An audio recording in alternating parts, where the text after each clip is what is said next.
এরকমই পরিকল্পনা যদি থাকতো তাহলে আগেই বলতো কার নির্দেশে এটা হয়েছে।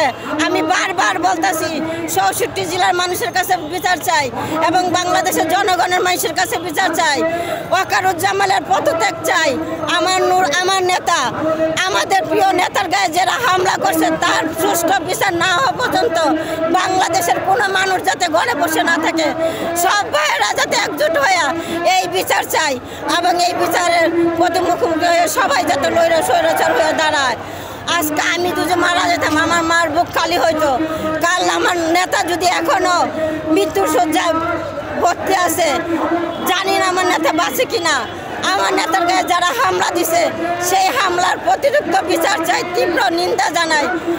ওয়াকারুজ্জামানের আবারও পদত্যাগ চাই, রাষ্ট্রপতির অবশ্যই পদত্যাগ চাই। আমরা এমন রাষ্ট্রপতি চাই না এবং ওয়াকারুজ্জামানকেও চাই না।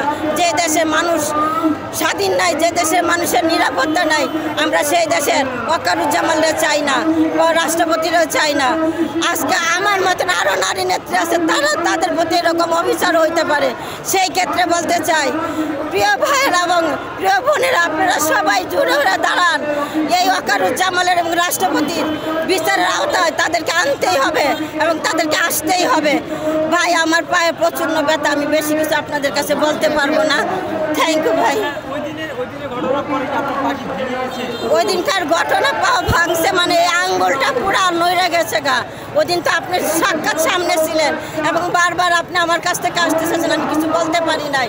ওই দিনকার আমাদের নেতা এইভাবে একজন মানুষ যখন খাড়ায় থাকে তার গায়ে কোনো মানুষ হাত তুলতে পারে না। কার নির্দেশে তারা এইভাবে হাতটা তুলছে? আমরা সেই বিচার চাই আপনাদের কাছে।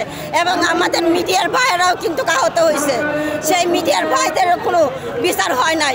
আমরা সেই মিডিয়ার ভাইদেরও বিচার চাই। ওয়াকারুজ্জামানের ফাঁসি চাই, ওয়াকারুজ্জামানকে পদত্যাগ চাই ভাই।